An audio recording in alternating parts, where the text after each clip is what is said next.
Hey, everybody, and welcome. Scott Kelby here, and we've got another live webcast. Everybody is invited. We want you to come and join us and tell your friends as we are doing a hands-on class today, a Lightroom hands-on class. And this class is called From Flat to Fabulous. And I have a download link for you. I'm going to give you in a second. You can download the files and follow right along. But first, Mr. Kuna, welcome. Hey, Scott, how's it going? It's going good, good. Eric is going to be helping me and moderating your comments and questions as we go. But before we go any further and we catch up with Mr. Kuna, I want to give you this download address. So this is an address where you can go download the 3 raw files that we're going to be working on together on this hands-on class today. So go ahead and look at my screen. So that's it.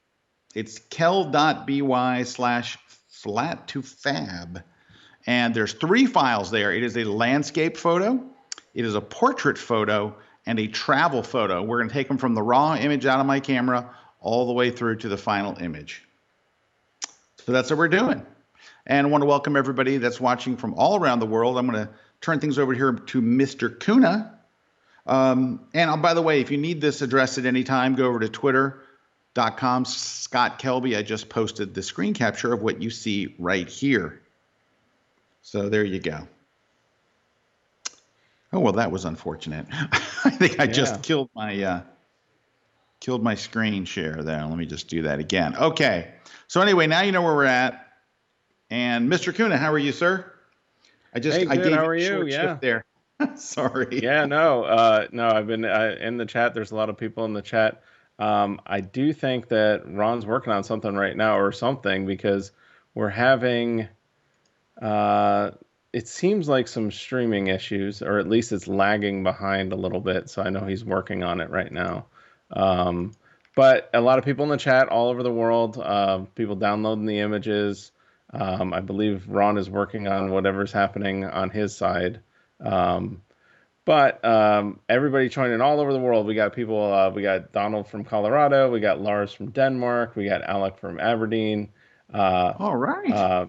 We got Marcy from Indiana. We got people over also on YouTube watching, as well as Facebook, and on our site we've got all the people. We got Peter from Cincinnati, Rick from Indianapolis. So people all over the world joining in to watch it. So, all right, I'm excited for this one. I'm excited for this one because this is always something that comes up with a lot of people. Is when they see your raw files, they're wondering how you go from this raw file that's kind of flat to this like incredibly vibrant, incredibly captivating photo. So I'm really excited for this class for people. Well, that's what we're going to do today. Yeah. Now, I picked 3 different images. One, the landscape photo needs a lot of work. It was well, you'll see. Actually, you want to see it? Here, I'll show you. Let's go over and take a look, and I'm going to show you a split screen before and after. So this is what we're doing. So the file that you downloaded is the raw file on the left, and just using very little Lightroom. So we're not going to pull a bunch of miracles or anything. We are going to get to the photo on the right. So that's where we're starting. This one needs a lot of work, but when you're done, it comes out okay. The portrait one doesn't need as much work, and the travel one needs a bit of work too, but that's what we're going to do. And I think you're going to be surprised at how easy it is to go from point A to point B. So everybody downloaded the files? And just one more time, just for good luck, just in case you go, wait a minute, we're supposed to download files? This is where they're at. It's 3 raw files that I took. 1 landscape, 1 travel, and 1 portrait. Okay, let me just make sure I have this up, and so if Larry does contact me. Okay, you ready to get to work? Okay, so we are going to start with the landscape photo. So open the photo called landscape. Now, if you're not using Lightroom, you can still do this in Photoshop's Camera Raw. So open it up in Camera Raw, because what Adobe did was they took Camera Raw and they just took it and went and stuck it in Lightroom. So it's the same sliders that in the same order that do the same thing. So it's that. All right, let's jump over to Lightroom and let's look at this photo. So I'm gonna go back and revert it to where we started. So the open, we're gonna reset it. So here's the original file. Now this is literally, I'm driving down the road and we see these mountaintops in the clouds. This is up in Canada, pull off the side of the road. I take a 70 to 200 lens. I zoom way in and to get the shot. But it looks like it looks. I mean, that's the way it was. So not much I can do about that. But let's go ahead and bring back the develop module panel. So I'm in the develop module. So press the letter D to jump over to the develop module. Now, the first thing that I would do here is you have a profile, all right? The profile is from Adobe, and this is their default look, right? This Adobe color. And it's not bad, and it's also not awesome. It's one of those ones that doesn't get you in trouble. It doesn't look super great, and it doesn't look super bad. It's an improvement over what they had for the last 11 years, actually. But I think we can do better. Especially with a landscape photo, the first thing I would do is go to the profile and literally choose Adobe Landscape. So instead of choosing Adobe Color, choose Adobe Landscape. And you'll notice when I actually click on it, it is going to have an effect on the image. It's not going to look like the after image yet. It's just a start. We're just laying the foundation. But wouldn't you rather have a better starting place? So that's what this is all about. Oh, I don't need to have my emails popping in. There we go. Let's go and choose Adobe Landscape. All right, did you notice it got a little more contrasty, a little bluer? It cleared it up a little bit, just a little bit. It's not like stunning or anything, all right? So don't want to overpromise. Now, I do want to tell you this. There are going to be times where you choose this and it is stunning. Like you're going to flip from Adobe Color to Landscape and you're going to go, wow, and it's going to knock your socks off. It all depends on the photo, but this photo at this point is so drab, it's not going to do much. All right, now let's crop it in. I think it definitely, there's too much, nothing up here. It's not like we have great sky. What is this photo really about? Right in here. What this photo is really about is this mountaintop and the clouds that you can't see because you're seeing me. There we go. There's this is what the shot's about right here. So let's, over here at the toolbar under the little histogram, click on the crop tool. All right, so it's called the crop overlay. It's the little rectangular tool right there. And make sure your lock is locked. So make sure your lock is locked. You just click on it if it's not. And that will lock the aspect ratio as we drag, because we want to get right in tight on what's interesting in this photo. I'm going to recompose a little bit, so there we go, something more like that. I'm going to leave a little of this in the foreground, but that, you talk about the rule of thirds, we're using it to death there. So crop it something like that. And what I tried to do was I tried to put the most interesting thing kind of where these things intersect, which is how you use the rule of thirds. Like where these lines converge, right there would be an ideal place for something of interest. When you're done, just hit the return key on a Mac or the enter key on a PC, and we're off to the races. All right, we've already done a couple of things, and we're in good shape. Hey, if I hit this hide button, will it just hide that, or will it? Yep. Nope, it hid the whole screen. No, you got to flip back. Yeah, flip back to what you got. Okay, let's see. Did you get it? No. Technology, it's fantastic. All right, let's see. Your microphone appears to be noisy. Oh, thank you. Now let's try. Okay, we're back. All right. Now, the next thing I'm going to tell you is what to do when you're not sure what to do. Like you're like, I don't know, what should I fix first? Try this. Just hit the auto button. Now, for most of my entire career, I would tell you never hit the auto button. It's just the overexpose button. But Adobe has made some big changes using AI and machine learning. It's a lot better. It has gotten tremendously better over the years. And if you're not quite sure where to start, just click it. Let's take a look. Click the auto button. It's right up here, the right side. See where my cursor is? Right there. It just says auto. Just click it. I think it's a lot better. It's not perfect, but it's a better starting place. All I'm looking for is a better starting place. I've done two things that give us a better starting place. Number one, I chose landscape as my raw profile. Number two is I hit the auto button. Now, I'm never thrilled with how the auto button looks. I don't hate it. It's better, but I always think of it as like, okay, well, that gets me started. Now I can tweak those things. So what would I tweak? One of the things that I found that it does not do well is it does not add enough contrast. So I'm going to go ahead and crank up the contrast a bit. Ooh, that's looking better. Oh yeah, it's looking better. And I might crank it up quite a bit actually. Now, if you look, it's kind of hazy and stuff up there. It's hazy. If only there was a slider that could remove haze. It's called dehaze. It's right there, dehaze. And I'm going to drag it to the right, and it's going to probably have a pretty significant effect. Ooh, look at that. I drug it to like number 32. By the way, I'm not doing it by the numbers. I look at the photo and just go, how's it look, you know? So, all right, that's pretty good. There are a couple of things that happened. It made it bluer. That is a very typical thing of dehaze. Dehaze will make almost anything bluer when you drag it to the right. So oftentimes what I'll tell people is, hey, look, if dehaze adds a bunch of blue, change your white balance and make it warmer, and it'll kind of offset that. But I want to do something creative with the white balance, something that looks kind of cool. So let's give it a shot. Now, I'm not going to use one of the built-in presets, though I could. Well, let's run through them and just see what they look like. Here's auto. That's not bad. If you wanted a more realistic look to it, that's not bad at all. You can see we're well on our way here. Let's try daylight. It's a bit blue.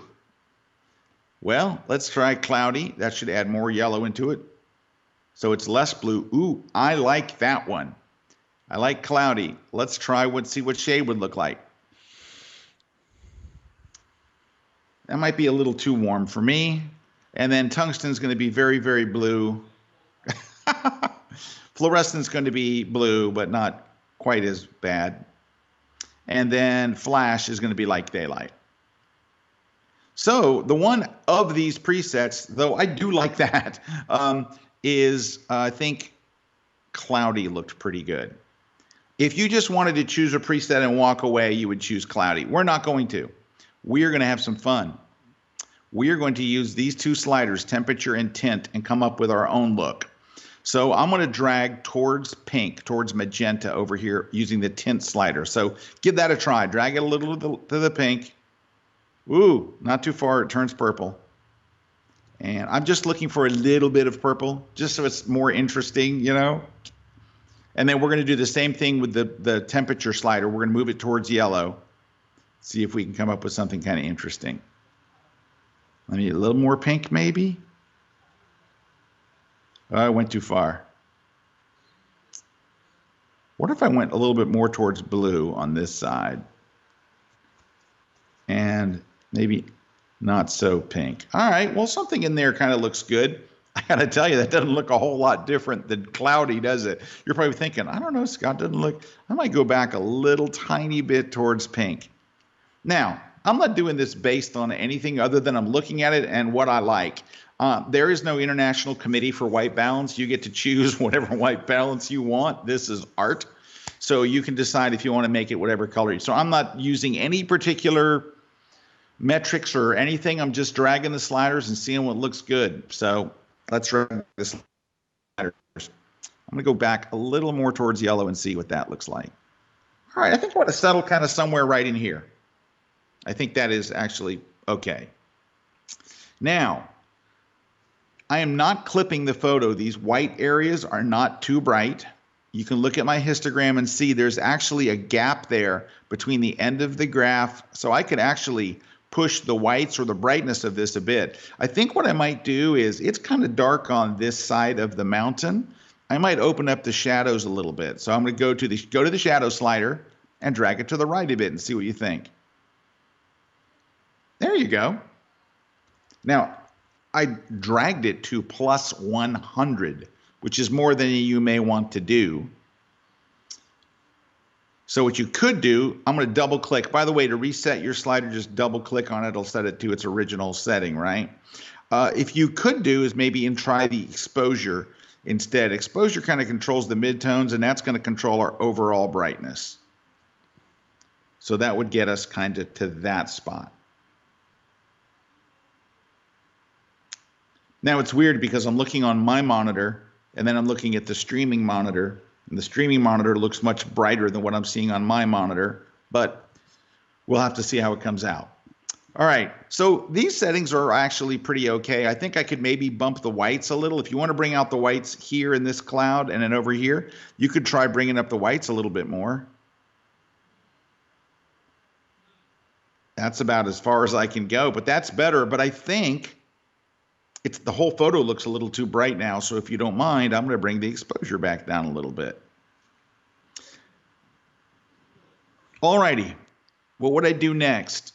Well, I would want to go and bring out any detail in the rocks. The texture slider is wonderful for this. It literally just brings out detail without changing the tone of your photo very much. So it is kind of my go-to thing. It used to be clarity, and I love clarity, and clarity is awesome, but clarity actually changes the tone of the image. Like it's going to change the histogram, and it's going to change the tone, and the photo is going to look grittier. And now that may be the look you're going for, and there's nothing wrong with, I'm not trying to downplay clarity.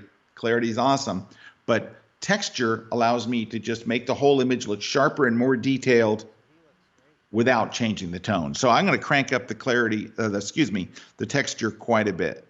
So I'm at like 50, and you can really see when you zoom in. Oh, I got a spot. Look at that. Do you see that dust spot there? Look at that circular dust spot. Now, is that on my screen? No, that's on the picture. So while we're here, I want to get rid of that spot. Go right over here to the right of the, so remember the crop tool? Go to the right of it, and there's a thing called the spot removal tool. Just click on it. Move it over that spot. Now, you're going to have to make it bigger than the spot. This is what I would do. So to change the sizes of your tool, you can use the left and right bracket keys on your keyboard, or you can use the size slider over there under the tool itself. There is a size slider. You can just drag it. Or you can use, I prefer to use the left and right bracket keys on an American QWERTY keyboard. That's there to the right of the letter P. So the right bracket makes it larger, and the left bracket makes it smaller. I just make it a little bigger than the thing I want to remove. I don't paint. I just simply click once, and it's gone. That's it. It automatically picks a spot to sample from, and now that awful smudge is gone. Okay, let's get off of that. We've increased the texture, and I just want to show you what it looks like before and after. So here's no texture, and then watch as you add the texture. Yeah, it really crisps it up, doesn't it? Now, you can add clarity as well. You just wouldn't add as much as you used to. You might add a little bit of clarity. Clarity looks good on stuff that has a lot of detail like that. Ooh, this is starting to look pretty good there. All right, one other thing I'm going to do, and it's going to seem really, really subtle, and then we're almost done. The really subtle thing we're going to do is we're going to go down here to the effects panel. So scroll down in your panel all the way down to effects. By the way, we're going to leave it sitting there for just a second. So if you're thinking, for whatever reason, maybe you're kind of new to Lightroom and you're not keeping up, that's perfectly fine. We will rebroadcast this. You can either watch it at the link that you're at, the webcast site. You can watch it over on my Facebook page at facebook.com/skelby, S-K-E-L-B-Y. So you can go back and rewatch it if it's moving too fast and you're just brand new to Lightroom, which I know some of you are, and that's totally cool, and we are thrilled to have you here. But I'm trying to keep a reasonable pace. So that all being said, maybe you use that time wisely to catch up on things. Go to the effects panel, and I'm going to darken the edges of the photo all the way around. Why am I doing that? Because it will focus your eyes on the subject, which is the mountain. Now, I'm going to do a very slight amount. I have like a number I use. It's -11. So that is my go-to number, and it's supposed to draw your eye without making it look like a 2007 vignette. So let's go to the effects panel where it says post-crop vignette. We're going to go to -11. Let's go to 8, 9, 10, 11. All right. So it didn't really do all that much, but I'm going to turn it on and turn it off and you'll see what I mean. So there's a little toggle button here to the left. I'm going to toggle it on and toggle it off and you'll see that it did more than you think. And there's on and there's off.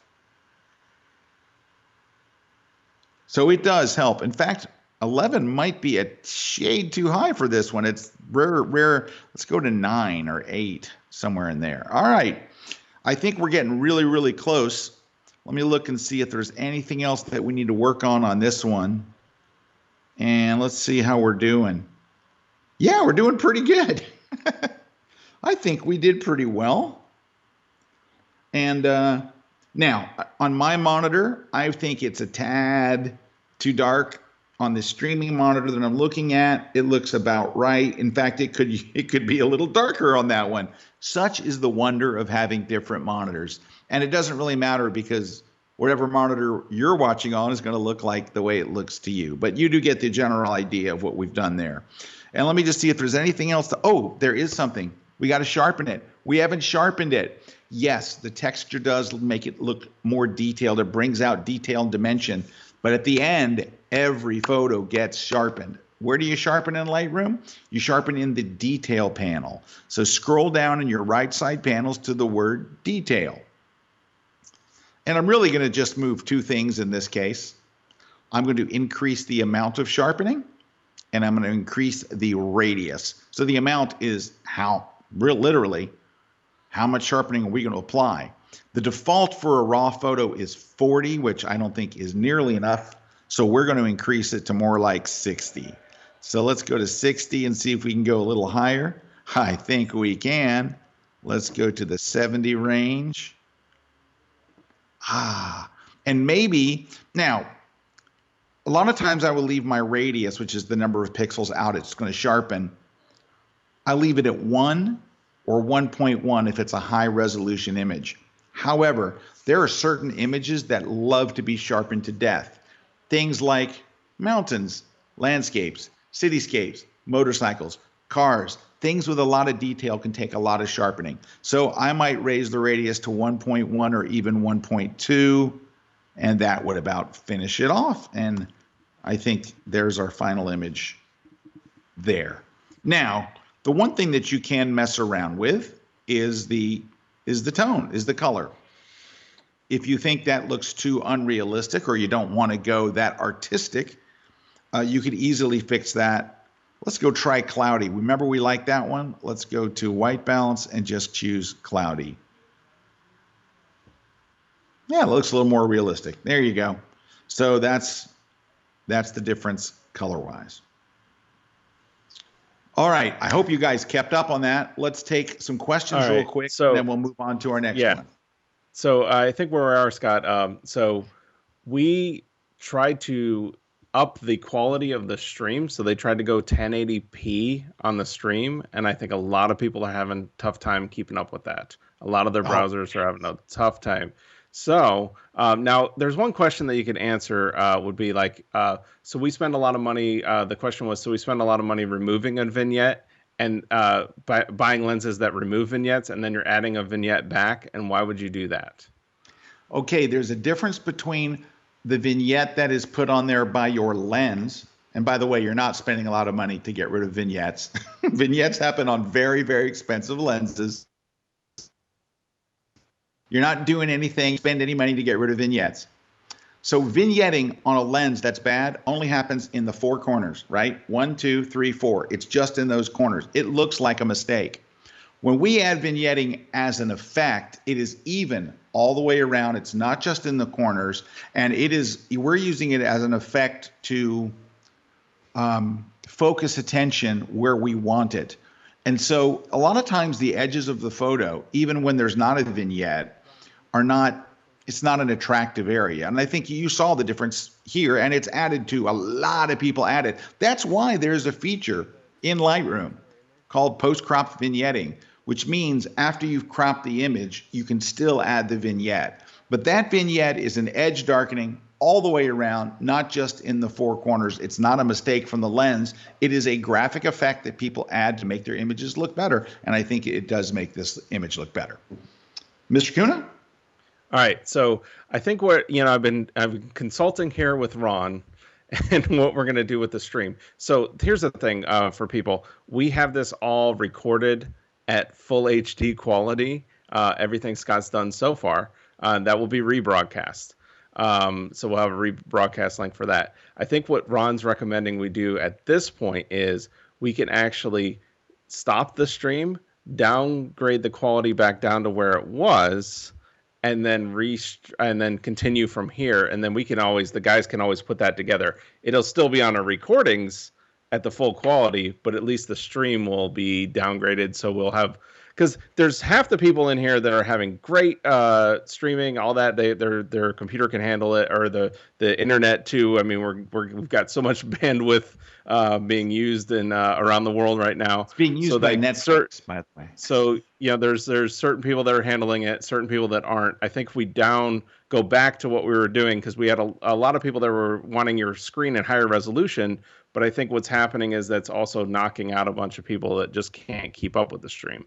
So I think what Ron's going to do now is just kind of take the stream out for a couple minutes, change those settings, and then bring us right back. But again, the recording of this, if you want to watch the recording, it will be available in the webcast archive on Kelby One. You can always go; it's free. This is a free webcast, so if you just go to kelby1.com/free, sign up for an account, you'll have access to that. So go ahead, guys, if you want to shut down the stream and then bring it back up. We'll be back in just a few minutes. Okie dokie.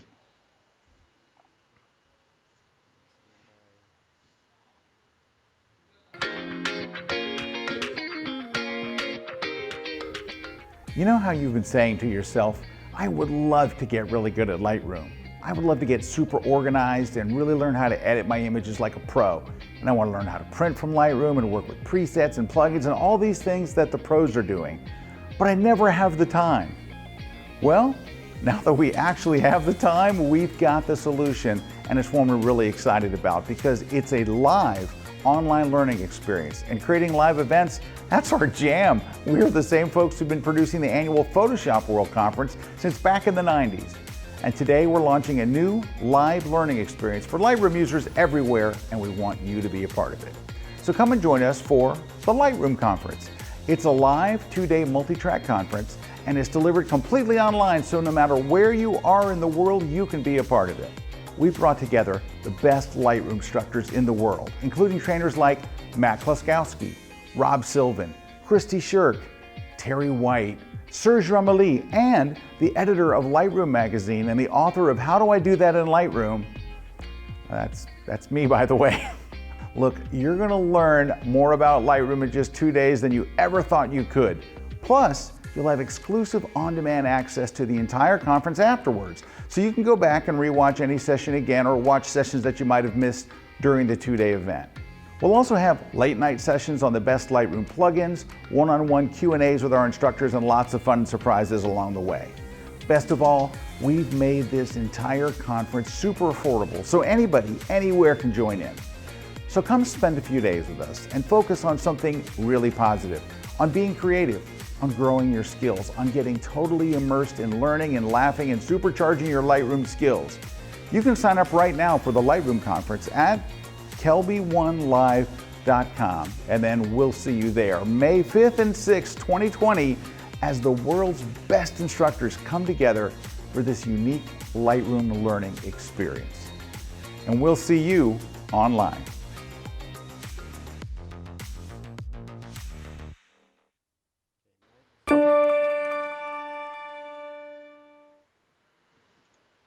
And we'll see you online. Hey, I think we're back. This looks better. I hope we're back. I haven't It looks heard from better the guys. from what I'm seeing. It already looks better. Take a look at my screen, see if it looks better. No, maybe. You want to show my screen? Yeah, you want to show it so we can see it? Oh, there. Yeah, that looks pretty good. All right. Well, let us know out there if the stream looks better. I'm sure you will. But Oh yes, we'll know. So I mean, it just and two, if you've got the page loaded, and you're not having if you're having problems, go ahead and refresh it. It's got to load back into your window. But yeah, it's always good to refresh your browser anytime anything goes bad on the internet. It's like restarting your computer or your phone when something goes funky. All right. yes. Are we ready to roll on? Are you guys ready to move on to portraits? Yes, and like we said, Scott. Well, now let me just a couple questions that came through because there are people that are able to watch or were watching it and have no problem. But we'll have the recording. No Gotcha. problem on that. But Jamie Wagner was asking in sharpening, are you using any masking or noise reduction? No, not at all. The only time that I use masking is when I'm doing portraits. If I'm doing a portrait of a woman or a child or a mother and child, then I'm using masking. Otherwise, I just lay the sharpening right on everything. All right. And then Tom Reese is asking, what profile would you recommend for people's photos? Adobe Landscape to pop colors, but it seems to be wrong on skin tones. So what color profile would you recommend for people?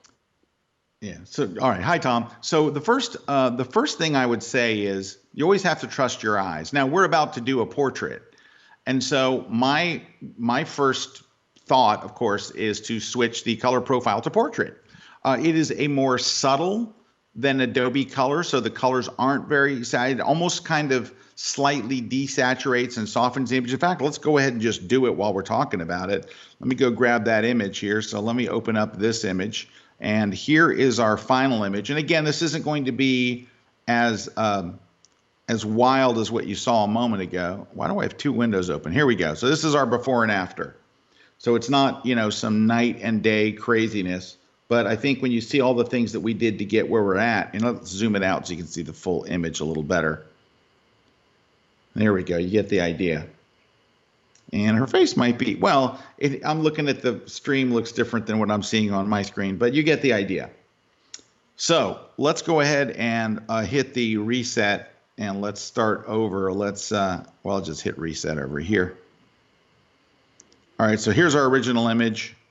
So what would step one be? Step one, after I get it back to the right thingy. Hold on a second. I'm stuck in some kind of a before and after loop. Yeah, it's stuck on something, and I can't bring up. What's weird is I can't bring up the toolbar. The toolbar is not showing up for whatever reason. Oh, there it is. Okay, let's see if we can get these before and afters fixed here. And well, let's get to where it won't go back to normal mode. Well, that's very interesting. So here's what we're going to do. What do you do when Lightroom messes up? I'm just going to restart it real quick. So don't move, don't breathe, don't make a sound. And let me just restart it. And that should fix the problem. Remember, anytime something breaks, restart it. All right, let me get to my image. And look, it's fixed. Dun, dun, dun. Okay. So, Tom, to answer your question, first thing I would do is I would go over here to the profile on the right side. And because it's a portrait, I'm going to choose Adobe Portrait. Now, when I click on it, don't expect it to look wildly different. It's going to look watching kind of subtle. Here's Adobe Portrait. Did you see it? Yeah, it's very subtle. But Adobe Portrait kind of softens the contrast a little bit. It just makes the image a little flatter, a little bit more like a portrait. Landscapes, we want vivid colors and brightness and contrast. With portraits, we don't usually want that much. So it's just a brief change. So let's go ahead and, hey, is my hair doing crazy stuff? Yeah. I'm so overdue for a haircut. I try not to look at the picture. I try not to look at the picture on screen. Eric, you're looking like your hair's out of control. I know, right? All right. So that would be step one. Step 2 is, I think the photo looks a little cold. Just in general, overall, I think the white balance, people generally look better warmer. Now, this is taken late in the day, so I would even accentuate it even more. So I'm literally just going to go over to the temperature slider, and so follow along with me and just drag it to the right and make it nice and warm. That's quite a bit, but you know, we're almost to 8,000 K. But yeah, like that. So that gets us a little bit warmer. I'm not crazy about the composition. I think it should be a lot. Like I cut it off at her wrists, which is a terrible place to you don't ever want to be at a joint. It's just a straight up, you know, don't cut here, don't cut here, don't cut at the knees. So I'm going to recrop it. Let's click on the crop tool. You know where it's at. It's up there in the toolbar. And let's crop this in to where it's much more, maybe even a little more. And I'm going to take her head's right at the top of the frame, but just almost cut off a little. Let's cut it off enough to where it looks purposeful, and let's slide her over to the side a bit so she's not like centered in the image. Yeah, I think that's a much better crop just all the way around. And you could bring a hair back of the hair. There we go. I think that's a little better. All right, so we're getting close. Now, what would I do first? Well, let's hit the auto button, see what that looks like. It's all right. Isn't that bad? On my screen, it looks a little too contrasty, which is weird because it generally doesn't look too contrasty. But I'm going to lower the contrast a little bit just because I have to go by what I see on my screen, because I don't know if the stream looks like what I'm seeing on this other screen or not. But and I'm going to lower the contrast a little bit more. And this is something I don't do very often. I don't generally lower contrast, but this particular image, I think it needs it a bit.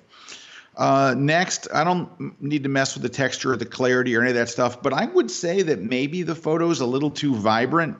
It may be not a contrast issue. It may be a vibrance issue. Notice the vibrance, they kick it up to plus 20. That's quite a bit. I think I might pull that back down to like 0. And let's see if that gets us closer. Yeah, that gets us more like where we'd like to be, I think, right there. Now, the idea here is always in a portrait is that our eyes are drawn to the brightest thing in the photo. We want to look at their face. So how am I going to draw your eye to her face? Number one, I can brighten her face, which I do to every single portrait. I get the adjustment brush. So click right above the word basic is a brush. Click on it. It's the same sliders in the same order. I do the same thing on a brush. So rather than it affecting the whole photograph, it is only going to affect where you paint. Now, you notice my sliders are already been moved a bit, and those are not the settings that I want. How do you reset the sliders? If you double click directly on the word effect, so you see the word mask. So under the brush is the word new. Go over to your left is the word mask. Under it is the word effect. Double click right on the word effect and watch the sliders when you do that. Boom, sets them all to 0. So I'll be using that quite a bit, setting my sliders back so I don't have anything already in place, and then I can move the sliders where I want. Next, I'm going to increase the exposure to 0.3. That's my standard starting place, somewhere around 0.3. I went to 0.33. It's not going to make a difference. And then we're going to take a nice soft brush, and we're just going to paint over her face just to brighten it up a little because your eye is going to be drawn there. The other thing is there are other parts of this photo that are quite bright.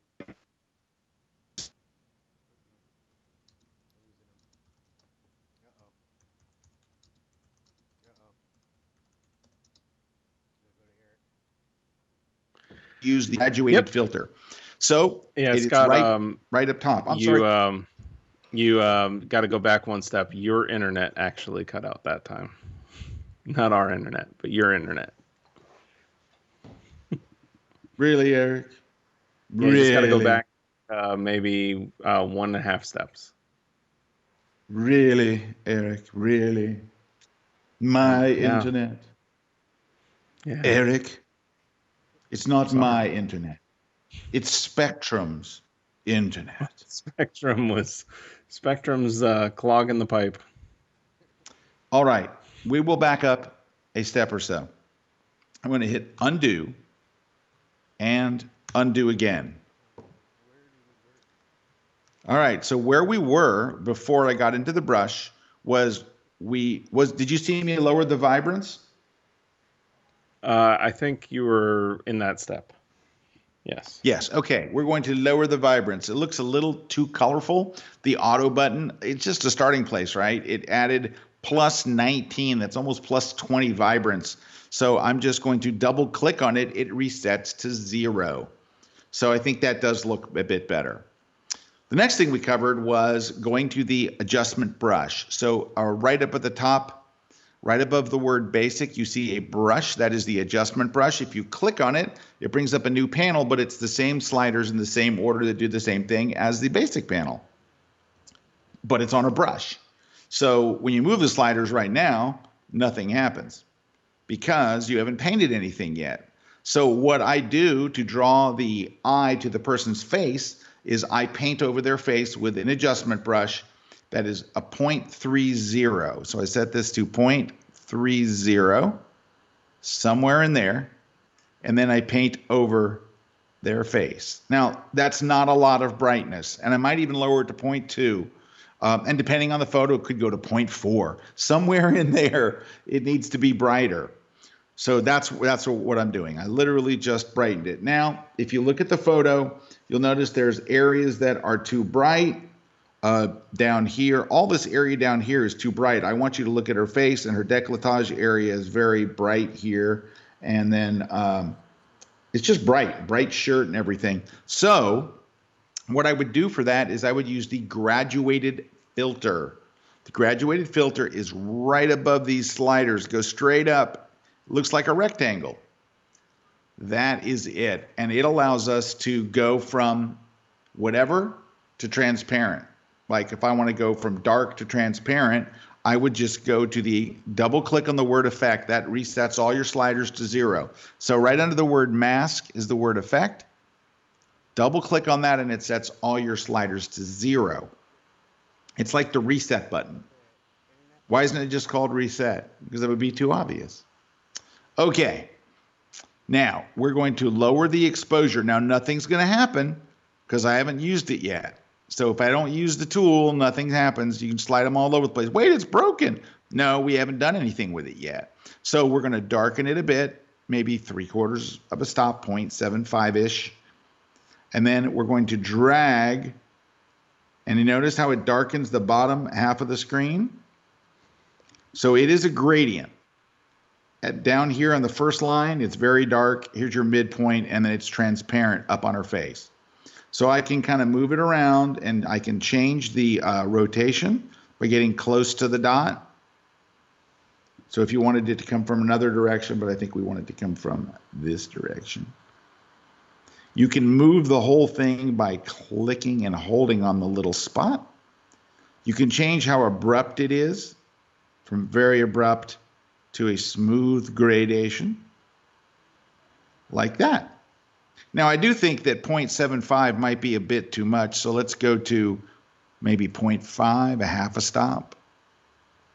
There we go. That's better. The idea is that her face is the brightest thing. And looking on your screen when you're trying it, if you don't think my numbers are right, because it may not be right for your screen, then, lower it. It's up to you. But that kind of gets us in the ballpark. So we've warmed up the image. We chose portrait as our profile, brightened her face, and darkened from her neck down. Easy peasy. Okay.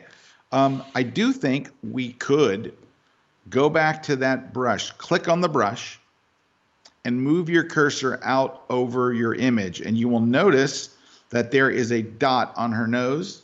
That is the pin, and you can see what I painted over with it. Now you can also see, now yours is probably going to look red. Let's switch it to red so it looks more like, that's Shift-O toggles you through those colors just in case you care. So it'll look red. The other thing that I might do is just to brighten her hair a little bit to make it look, bring out the highlights and bring out the detail. So I want to keep what I did on her face in place. I want to keep that slight lightening there, but I want to be able to go back and now brighten her hair. If you want to paint someplace new, click on the word new. So in the panel over here, click on new. And when you do that, now whatever I do is new. It's going to leave what's in place and we're doing something new. I'm going to raise the exposure amount, which is kind of your midtones and your strongest fix. I'm going to make my brush smaller by using the left bracket key, or you can use the little size slider down here. And I'm going to paint over her hair just to bring it out a bit more. There we go. If you make a mistake and paint outside the lines, you need to go back to grammar school. No, hold the Option key on Mac, the Alt key on Windows, and say, whoops, and then it becomes the erase I didn't mean to spill over that tool. And you can just erase any mistakes that you made when you painted. All right, so we're not there yet, but we're getting there. All right, let's do some light retouching. She doesn't really need much retouching, just minor stuff, but let's go ahead and zoom in. How do you zoom in? On a Mac, it would be Command plus. I'll hit it twice, 3 times. So that's on a Mac, Command plus. On Windows, it would be Control plus, and I had to hit it 3 times to get us in this tight. So go ahead and zoom in, and I'll wait for you. I'll wait patiently.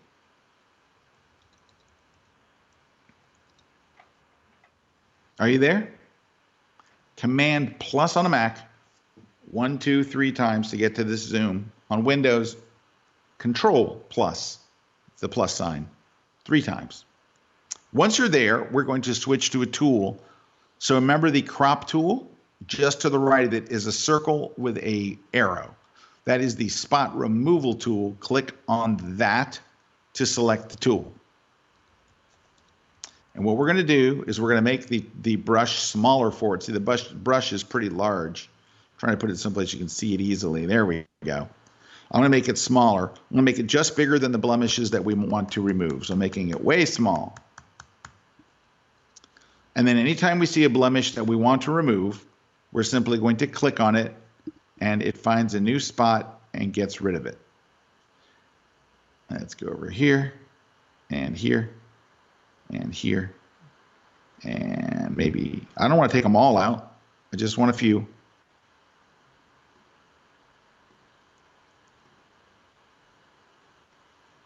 And let's go up a little bit, grab this one, and this one, this one. Now, oops, I just did something horrible. Let me undo that. There we go. I meant to move the screen. By the way, how am I moving the screen when we're zoomed in like that? If you hold the space bar, it changes to the grabber hand, and it lets you just click and drag the image wherever you want. Now, I don't want to remove every little spot and blemish because I want it to look like her. And there's very little that needs to be honestly done here, but we're just going to do a few things just so I can show you. But you see this little mole here? If I remove that, 2 things will happen. That's a trademark mole, and the model would probably kill you. And the second thing is, it's obvious that her friends and people that know her, that's kind of her look. And if you take that away, it screams this was retouched. We don't want to remove it. We're just going to reduce it. So here's what we do. You're going to click once and it will be gone. So click. All right, it's gone, right? It's completely gone. Now what you're going to do is go over to the little panel here under the histogram, right side top, there's a thing called Spot Edit. And one of those 3 sliders is called opacity, right? Right now, the mole is completely gone. If we drag the opacity slider to the left, watch, it starts to come back. And we're just going to bring back maybe 70% of it. So it's still there, it's just not as prevalent. In person, you wouldn't even notice it. You would hardly notice it there at all. But in a photograph, it's like these things that you wouldn't notice in person stand out. It's not like they just appear like now they are exaggerated, because when you're photographing someone, you're standing in front of them, they're a 3D object. They've got a personality and they've got a smell and they have movement and they have all these senses. Take all that and flatten it into a picture, and all these things you would never notice in person all of a sudden become very obvious. So that's why we're just reducing and removing some of the things. We don't want to take more than are necessary, but I think actually that's plenty right there. A couple other things that I might do are to brighten her irises just a little bit. Let's zoom in. Switch to the brush tool. So click over on the brush, right up under the histogram over on the brush. We've been there before. Let's make a very small brush. So I'm going to use the left bracket key to make the brush very small. And I'm going to paint a little half circle under her iris on both irises, 1 and 2. Just paint a little iris, and we're at 0.50, so we're at a half stop exposure to just brighten the irises just a little bit. Just one stroke, a little like half moon or a little half. You're just doing the bottom half of the iris. Don't do the top. It's supposed to gradiate down because there's an eyelid over it, so just do the bottoms. All right, one more thing. Let's do a little bit of skin softening. She really doesn't need skin softening, but we're going to do it a little bit. So what we're going to do is click on New. Why do we click on New? Because we want to keep everything else that we've already done, and we want to do something new. All right, we're going to double click on Effect to zero out all of our sliders, and then we're going to do negative texture. So dragging to the right enhances the texture. Dragging to the left softens the texture. Let's go to 40 just as a starting place. And we're going to paint over her skin to soften those areas. And basically it's to make the light and the gradations between the light smoother. And if there's any little, blemishes and stuff, it kind of helps blend them away. I'm going to use the space bar and move down here.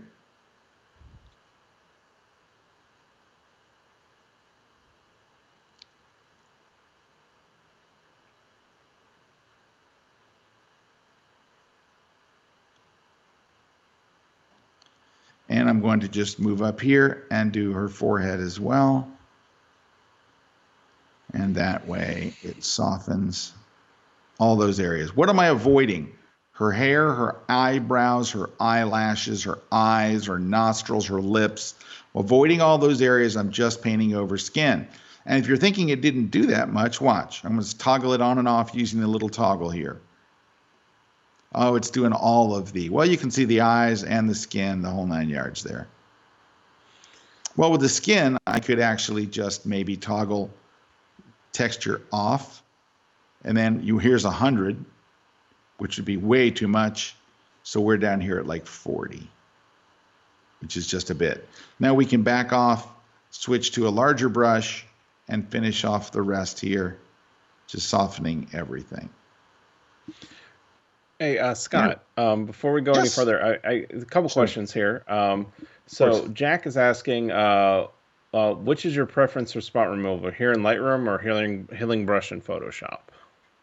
The healing brush in Photoshop is so much better than the one in Lightroom. I much prefer to go to Photoshop for healing. The healing brush in Photoshop is amazing. The one in Lightroom is well named. It's called the spot removal tool. It's not a healing brush. It has some healing technology, but it's not very good. I'll just straight up tell you, it's, you noticed when I was removing blemishes, how all of a sudden it like chose like her cheek or something over here. I don't know how it makes its choices of where to choose. The one in Photoshop, it is, I would say, 10 times as good. But we're in Lightroom, so I'm making use of the tools that are here. So basically, if you can get over to Photoshop, you will. But you can muscle through it in Lightroom. You can. What do I call it? You can power through it here. Power through it. All right. So Don for Boston is saying, "Hey Scott, what do you do when there's so many adjustments you can't find space to do more?" And what he's saying is too many adjustment dots. So you get to that point where you have all these adjustment dots and you got to like work around them. How do you do that? if you're taking photos that have so many, that require so many adjustment dots that you can't add any more dots, there may be another issue. Lightroom may not be your biggest concern. So Yeah.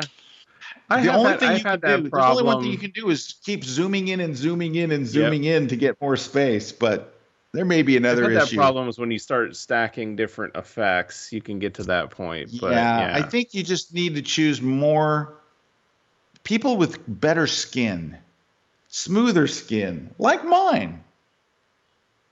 hmm yeah, and then Christopher is asking, what's the main difference between texture and clarity slider? So they both enhance detail. The clarity slider just enhances detail. I'm sorry. The texture slider just enhances detail. The clarity slider enhances detail and it controls mid-tone contrast. So it is going to shift the look of the image. So each one of them are different. The texture slider, just detail with no look to it. It doesn't apply a look. The clarity slider does apply a look. It looks grungy. It makes people's face look almost like they've been in a fight a little bit. Now, that can look really cool with the right person. You get an athlete or a boxer or somebody, you want their face to look really sculpted. You add a lot of clarity, it'll do that. You add texture, you'll get more detail and like more pores and stuff, but it won't look different. Like it won't have a different tone or a different look. So they are different. Texture just brings out detail without messing with your image. Clarity brings out detail and messes with your image. Not that it's bad, but that's what it does. Yeah, so yeah, great questions, and we could probably well, I'm trying to look at a couple others, but the other thing that's coming up, and I just want people to know, like, if you are having trouble streaming, we've got a lot of people that are back on, they're not having the problem streaming, but then we have people that are. We were experimenting with this new technology that worked for hours and hours as we tested. The minute we got thousands of people on here, it did not work. So we have the recording. We're going to be broadcasting the full recording tomorrow on our site. We'll send out a link for that. And we're also going to be this afternoon for the grid in just a couple hours. We're already come up with a plan. I've been talking with Ron while you've been teaching, and we're going to move back to the technology that we've been using for a couple years that we know is reliable, because we were trying to increase the quality for people because we got a lot of complaints on that side. But we've realized that there's a reason that we hit that limit to where we're not able to go full out with some of these streams. So we're definitely pulling back to another technology, and it's reliable. It works. We've been using it for years. We've been using it for 7 years. Well, we've been using it at different stages, but definitely the last year we've been using it like this, and it's been a champ. We were just looking at a different thing to kind of help certain people that were having problems with resolution, but we're going to be flipping back to that this afternoon, needless to say. A question from Martin is, did you sharpen on the portrait, and how much?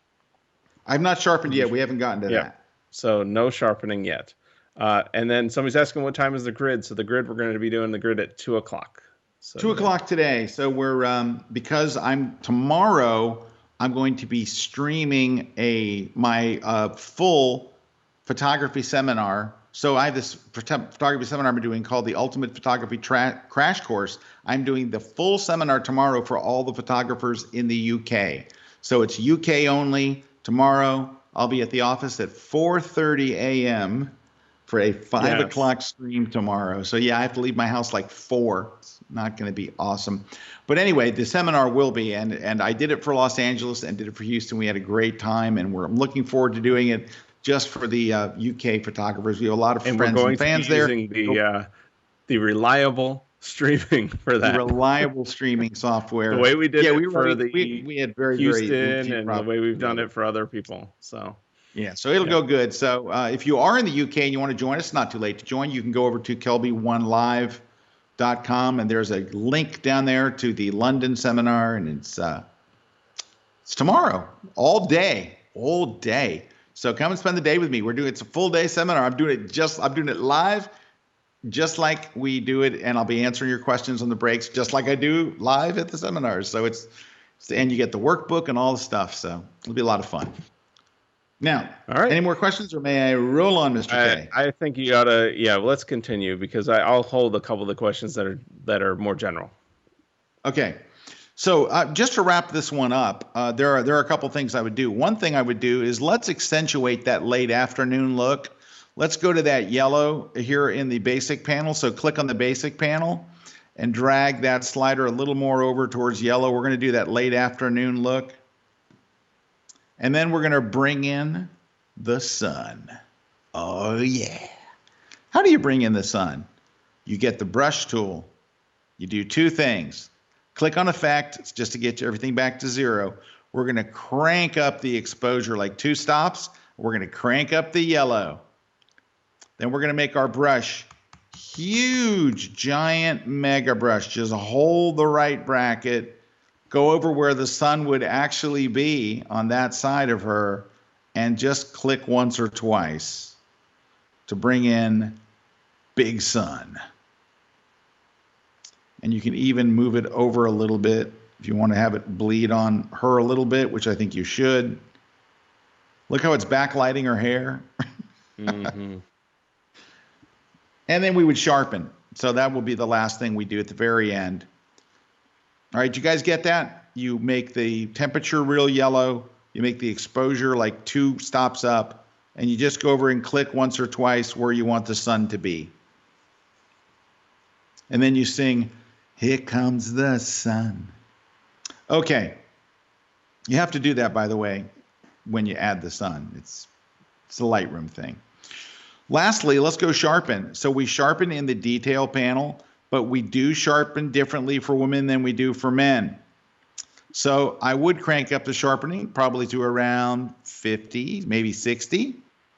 Increase the radius to 1.1. But here's what we want. We don't want to bring out detail in her pores and all that stuff. That's for the craggy old man playing chess in the park. We want to take that old man and we want to just accentuate every, pore and make it look like, really have a lot of character. But with women and children, we don't want to make their faces look all craggy and crevassy. So what we do is we only sharpen their hair, their eyes, their eyebrows, their eyelashes, their lips, the nostrils and all that stuff. And the way we do that is by adding our sharpening and then going to the masking slider. It's the 4th slider in the detail panel. So you're in the detail panel, which is where sharpening is. You've increased the amount to like 60. You've increased the radius to 1.1. But you're going to hold the Option key on Mac, the Alt key on Windows, and you're going to click and hold, and your screen's going to turn white, just like that. It's going to turn solid white.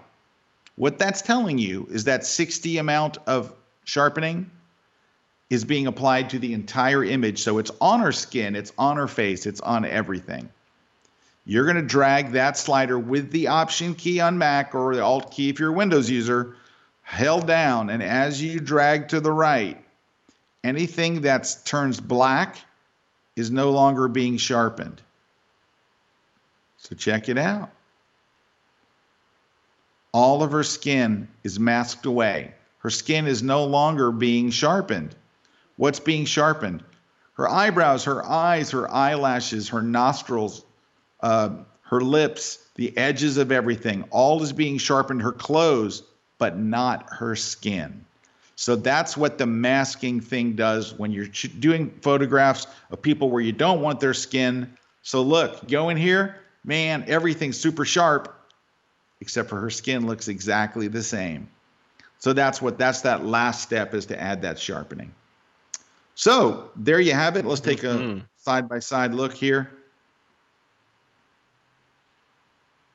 Wow. You can see, Yeah. warmed it up and made it, And again, it's hard for me to tell if the exposure, if it's too bright or not bright enough. I'm trying to make it bright. It's supposed to be late afternoon, the sun beaming in, et cetera, et cetera. But that's it. All right, do you want to take some questions before we do the last one?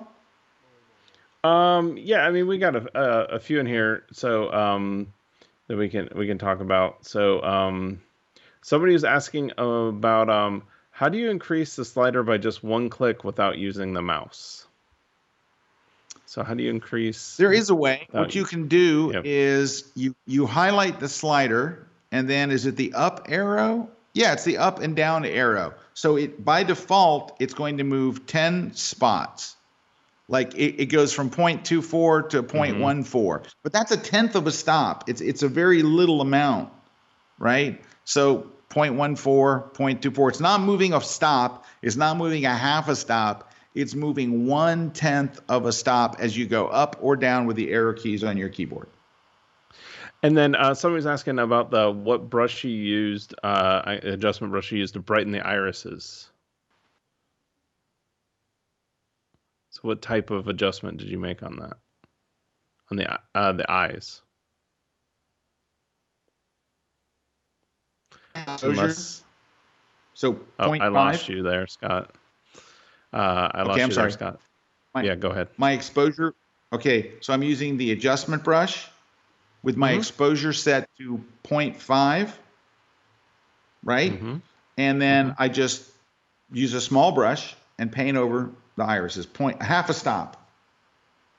And now, by the way, it's a half a stop on this photo.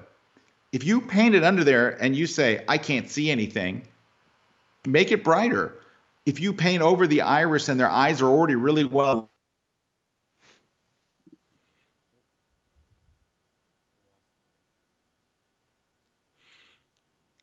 I think we lost Scott again, but yeah, I mean, what Scott's saying is that, yeah, you can always adjust those adjustments after you make that iris adjustment. So I mean, we lost you, but I think I got you. Yeah, you're back. Wow. Spectrum. Okay, it's rare for me to get lost though in here, isn't it? Oh yeah, no, that's what I'm saying. I think must be today. It must be the day. It's the Tuesdays. It's got the Tuesdays. Okay. It's the Tuesdays. All right. So can we roll on? Yep. Let's do the last one.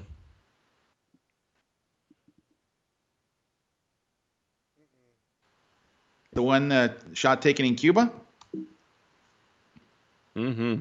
And see if I can give you a before and after. With any luck.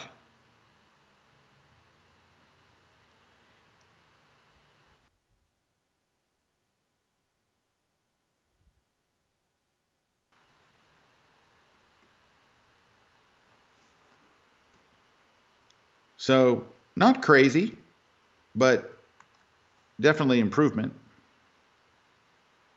Oh yeah. All right, you ready to get to work? Press the letter D. Make sure you're in the develop module. And let's go ahead and reset. So we're starting from scratch. So first order of business is did you notice when I undid it that the car looks bowed? So I'm close to the car with kind of a wide angle-ish lens. It's a 28 millimeter lens, and it's making the car look a little bowed. So that's my cue. If I notice that there's any distortion in the photo, I'm going to go fix lens corrections first.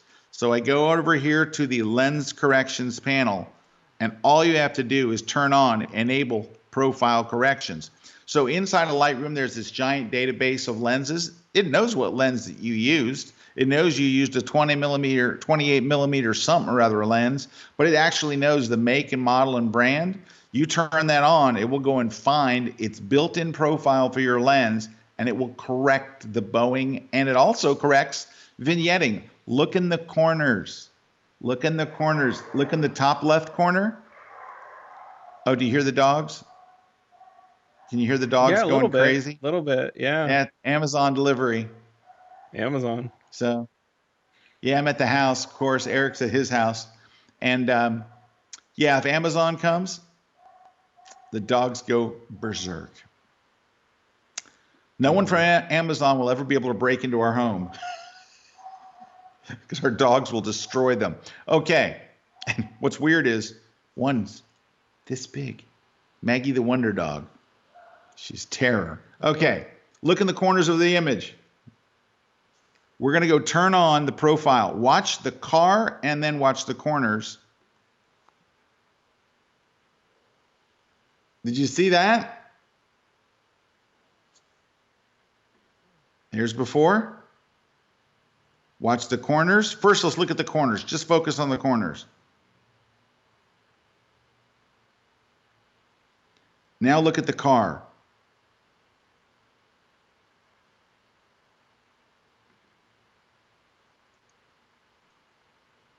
It just straightens it out. So those are both lens issues. They're caused by the lens. They're not your fault. While you are here, go ahead and click the next checkbox up called Remove Chromatic Aberration. So if you ever see like a purple line or a green line around the edges of things in your photo, that's chromatic aberration. Again, it's a lens problem, but turning on that checkbox will get rid of most of it. So it's worth turning on. You're right there in the dialog box. Why wouldn't you do it? By the way, if you're wondering if they have your lens, yeah, probably. Now, before you send me a text that says, Scott, I thought you switched to Canon. I did 6 years ago. This is an old photo from obviously before 6 years ago. Okay, let's go up to the basic panel and start processing this thing now that we've got our lens corrections in place. So, would I choose Adobe Color? Probably not. I would either choose Adobe Landscape or Adobe Vivid. How do I know which one will look better? I'm going to try them both and see. Let's try Adobe Landscape. Ooh, that made the blues look nice. Woo! All right, let's go try Adobe Vivid. The color's good, but it's kind of dark, right? Compared to Landscape. I think I'm going to go with Landscape. Even though it's not a landscape photo, it doesn't matter. Don't go by the words, go by how it looks. All right? Jump over and hit the auto button for our starting place. That's not bad. It's not awesome. So one of the things that's not awesome is that the sky is very light, and that's not too awesome. So let's go fix that first, because I just want to get it out of the way. That's really bugging me. So click on the graduated tool. So this is the same tool we used with the portrait subject a moment ago to darken from her neck down. We're going to darken the sky from the top of the sky down like you would with a neutral density gradient filter that you would buy and actually screw on your lens. We're going to do it in Lightroom. Let's click on that graduated filter up top. It's the rectangle in the tools. Double click on effects so everything's set back to 0. And then we're going to darken it, I don't know, about a stop. So 1.0. That's probably going to be too dark, but it doesn't matter. We can fix it afterwards. You're going to take the tool, click at the top of the screen, and drag down to darken the sky. Well, that worked out pretty well. Though I will say, I'm not sure that a stop is quite enough. So let's go. So what I'll do sometimes to enhance skies is to lower the highlights so the clouds get more definition. Let's try lowering the highlights and see what that does. Yeah, I brought the highlights down to minus 100 in the sky. It did make the clouds stand out a little better, so let's go with that. All right. So what would I do next? Let's go back to the basic panel and see where we're at. Well, I think I might raise the contrast a little bit. I don't want to make it overly colorful, and the vibrance is set to plus 13 down here at the bottom. I'm going to double click so it sets to 0. I don't need it to be crazy bright. Now, the car is got a couple of things with it for me, just as me talking here, is it's kind of dark on this side. So I'm going to get the adjustment brush, go back up to the brush, make sure new is selected, double click effect, and increase the exposure. Most of the time when I'm trying to paint with light, it's just going to be the exposure slider. So if I just want to make one side of something darker or brighter or whatever, it's just going to be the exposure. Now I can make that brush smaller. That was the size of the sun. And I'm going to brighten this side of the car, just to make it more, more detail. All right, now there's something I don't like in here that just personal opinion. I don't like how the rims of the car look green.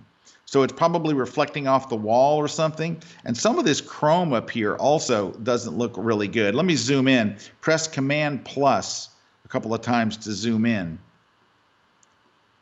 And yeah, there's like a lot of green in it. Yeah, look, you can see the building they're up against. It's very green, and you're getting that green in there, but I don't think it looks good. This is just me. You might think, Scott, it's so realistic. Yeah, I know. I just don't like it. So here we go. I'm going to click on New. Well, this is art. You got to make. Everybody has to make their own decisions. I'm going to click on New. I'm going to double click on Effect, and then I'm going to go to Saturation and lower the saturation way down. Not all the way to 100. I don't want to make the wheels black and white, but I want to remove that turquoise reflection or whatever you want to call it. I'm going to go in here and paint over the wheel. And look, the reflection is gone.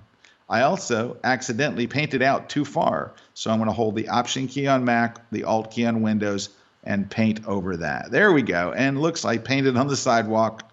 Not a great idea. All right, let me just make my brush a little smaller so they stop spilling everywhere. Now, it's also kind of dark in that car. So look, I painted over the wheel. If I hold my cursor over that little dot, it'll show you what I painted over. I'm just going to go and increase the exposure amount, make the wheels a little brighter. Hey, that's cheating. Yeah, I know. And now you can really see where I spilled over up front. So let's get rid of that stuff. I spilled over a bit right there. Okay. And honestly, I'm going to go up just a little bit. I'm not crazy about how it looks in this chrome right here. And I do love chrome. So I'm going to take that color out of this chrome. There we go. See, I think that looks better. It's, again, personal preference. You don't have to do this. But I think that looks better without all that green. See that green? Let's just replace it. By the way, this little trick I'm doing where I reduce the color by reducing the saturation, I do this quite a bit. All right, next, let's turn the brake lights on. Why? Because it'll just look more interesting.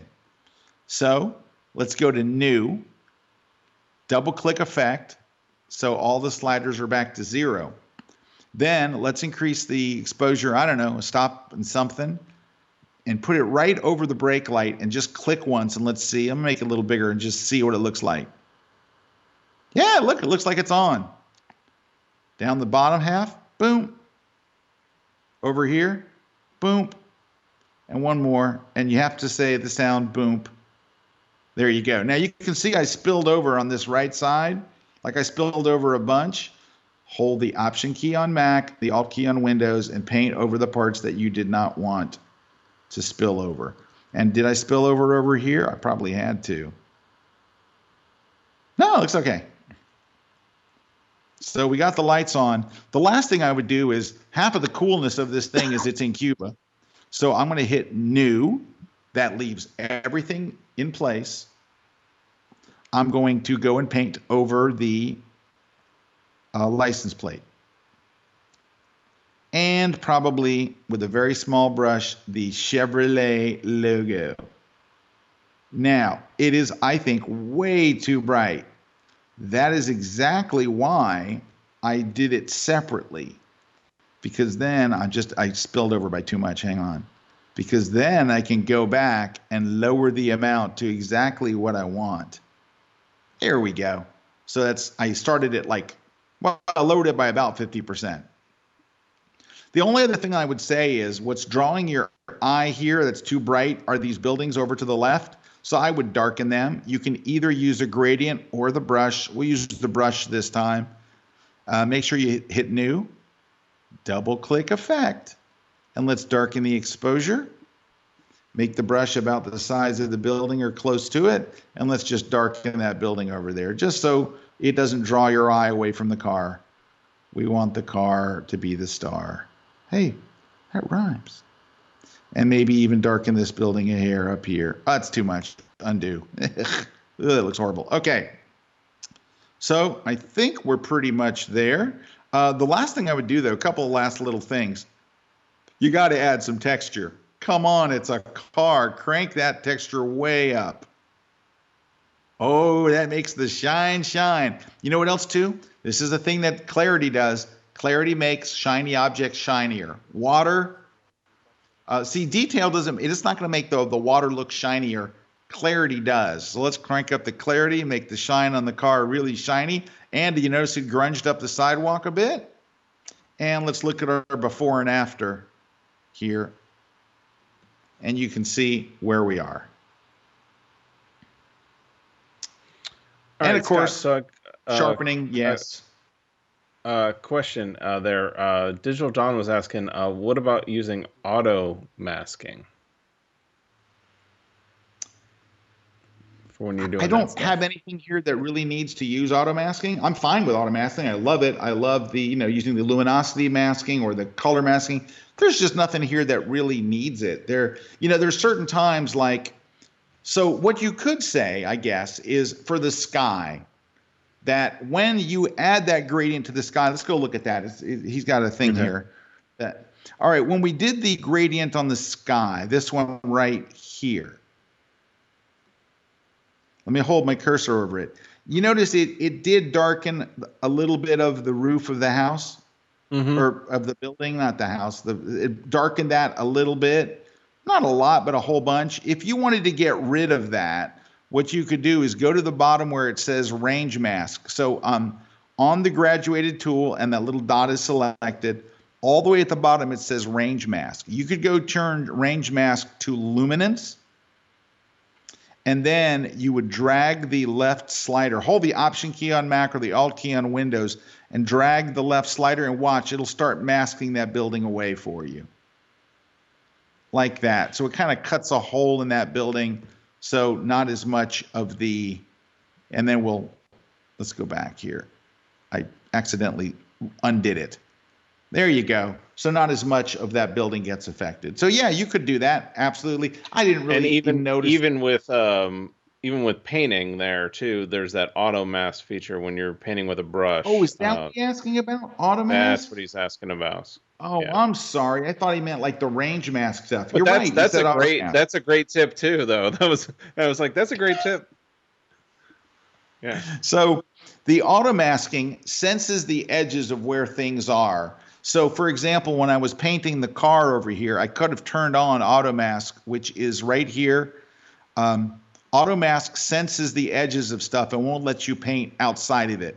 So for example, I'm just going to darken the sky. This is just for example purposes. Don't do this to your photo. But do you see how my cursor is painting? You'll notice it's going to paint right over the top of the building if I click, but not with auto mask. With auto mask, look, it stops at the edge of the building. Do you see the little plus sign inside that circle? If the plus sign doesn't touch the roof, it'll paint right around it. Now, that being said, watch what happens. I'm going to delete that. Watch what happens if I click and paint and that little plus sign strays onto the roof. Now it starts painting the roof. So that's how AutoMask works. And yeah, I could probably have used AutoMask in a couple of places here just to speed stuff up. So why don't I leave AutoMask turned on? If it's so great, Scott, why don't you leave it on all the time? Because AutoMask slows Lightroom down. While you're painting, it is calculating, is this an edge, is this an edge, is this color changed, is this color changed? And what happens is, if you paint a big stroke with it, you'll see little dropouts. It'll look like you didn't have enough ink on your brush and it kind of spills out. And I have people send me notes all the time, Scott, I'm using the brush tool, but it doesn't paint solid, it paints all. That's because the AutoMask is turned on. So just for an example, let's say that I wanted to paint the sky. Instead of using a gradient, I wanted to paint it. Here's how I would do that. I'm going to go remove that graduated filter, because this is actually a really good tip. I would leave the off when I'm painting. I would leave it off while I'm painting most of the sky.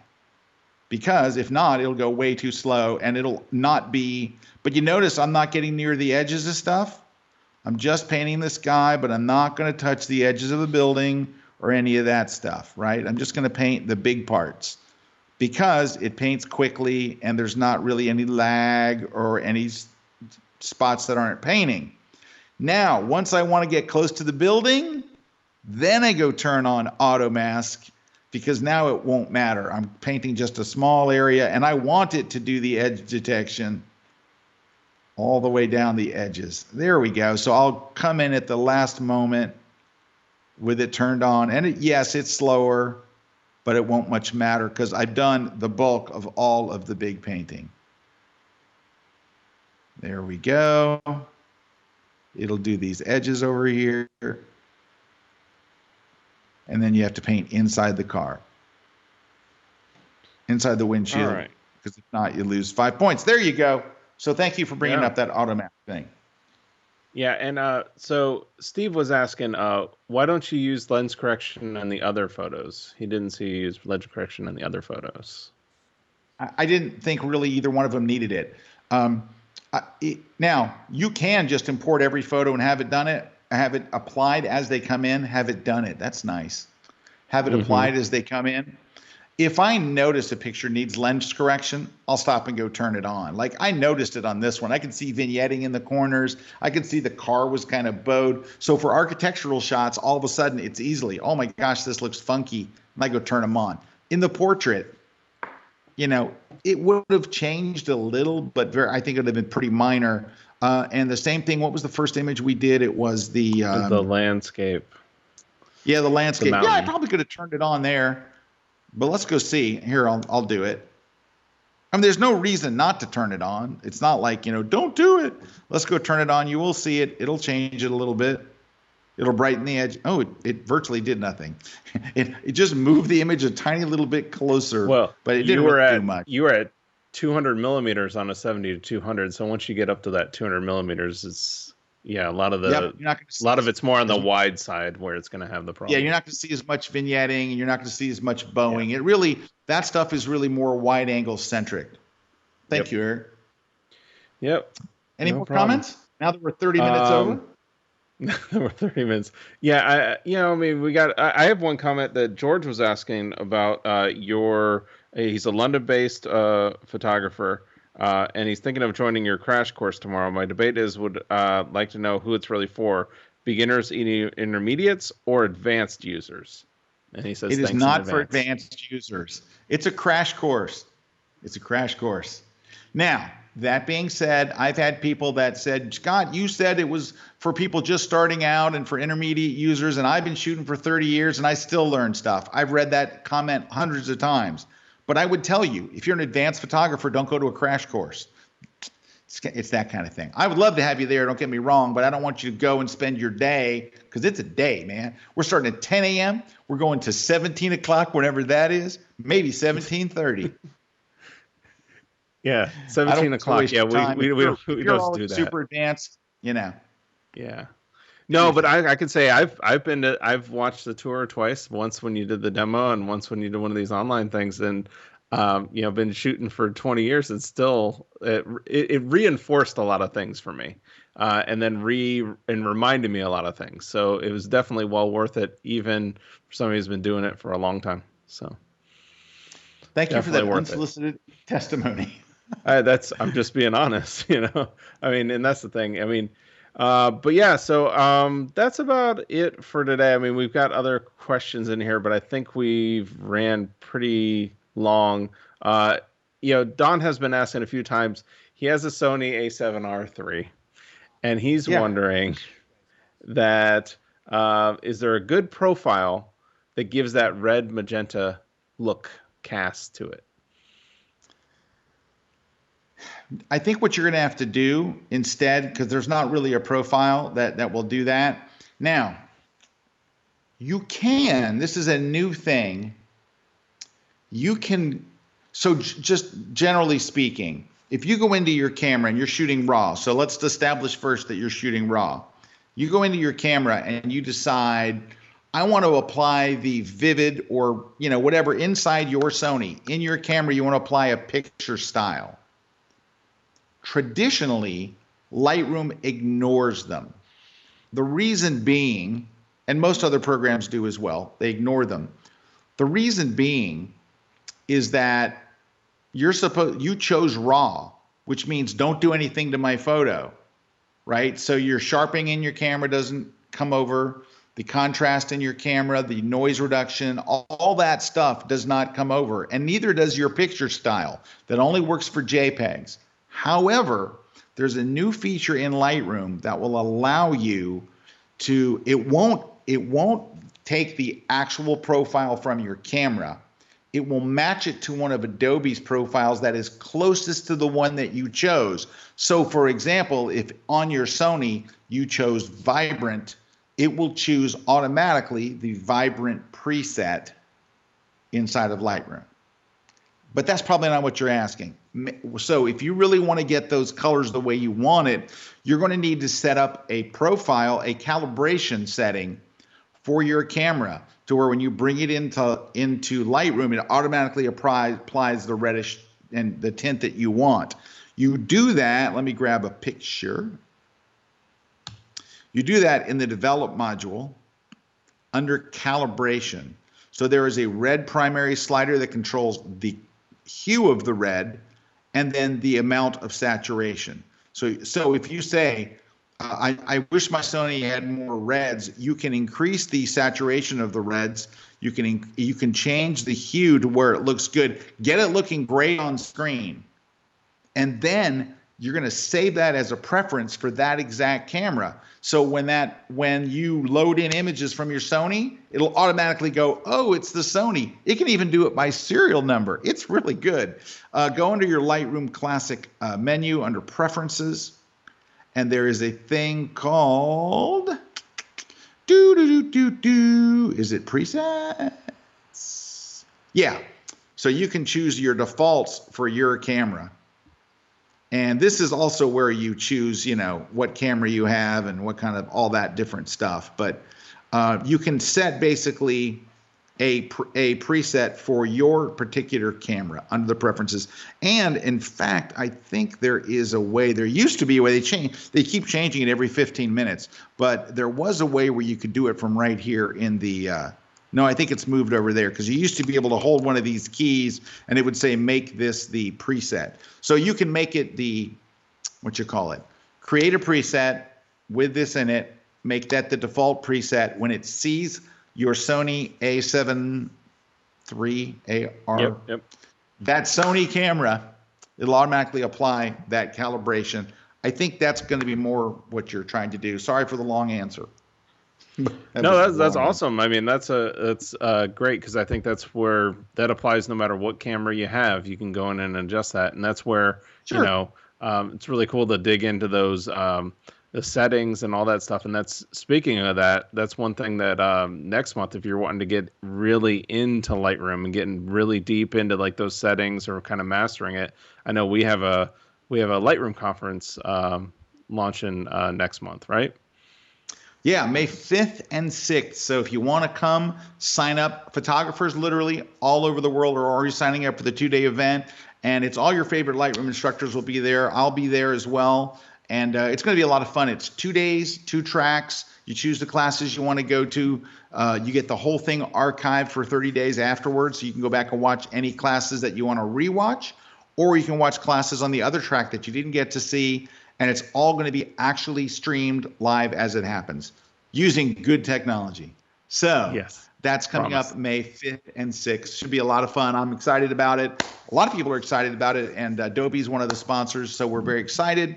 We're going to have late night sessions, some other stuff. It'll be fun.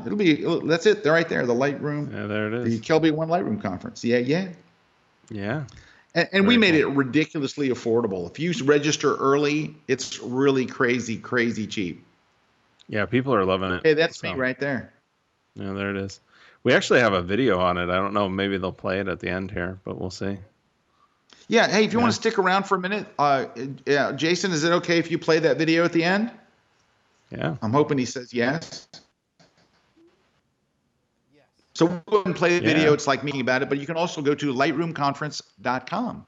So that's coming up in just a few weeks. So love to have you there. It'll be a lot of fun. It's going to be people all over, photographers literally all over the world are signing up. So come and join us. It's going to be a lot of fun. Lightroomconference.com. Thank you all for watching. Mr. Kuna, thank you. Yes, thank you. And thanks to our crew who are working in disparate locations. So thanks to Jason and to Ron for putting this all together. And thanks all of you. Hope you guys stay safe, stay indoors. Don't go to the beach in Jacksonville. Stay home. Don't spread stuff. And we'll all get through this. Brighter days are ahead. Can't wait to see you all again in person soon. But until then, from me and Eric and Ron and everybody, Jason and the crew, and Christina, who works behind the scenes, we will see you guys next time. Thanks very much for watching. Take care, everybody. See you guys. You know how you've been saying to yourself, I would love to get really good at Lightroom. I would love to get super organized and really learn how to edit my images like a pro. And I want to learn how to print from Lightroom and work with presets and plugins and all these things that the pros are doing. But I never have the time. Well, now that we actually have the time, we've got the solution, and it's one we're really excited about because it's a live online learning experience. And creating live events, that's our jam. We're the same folks who've been producing the annual Photoshop World Conference since back in the 90s. And today we're launching a new live learning experience for Lightroom users everywhere, and we want you to be a part of it. So come and join us for the Lightroom Conference. It's a live 2-day multi-track conference, and it's delivered completely online, so no matter where you are in the world, you can be a part of it. We've brought together the best Lightroom instructors in the world, including trainers like Matt Kloskowski, Rob Sylvan, Christy Shirk, Terry White, Serge Ramelli, and the editor of Lightroom magazine and the author of How Do I Do That in Lightroom?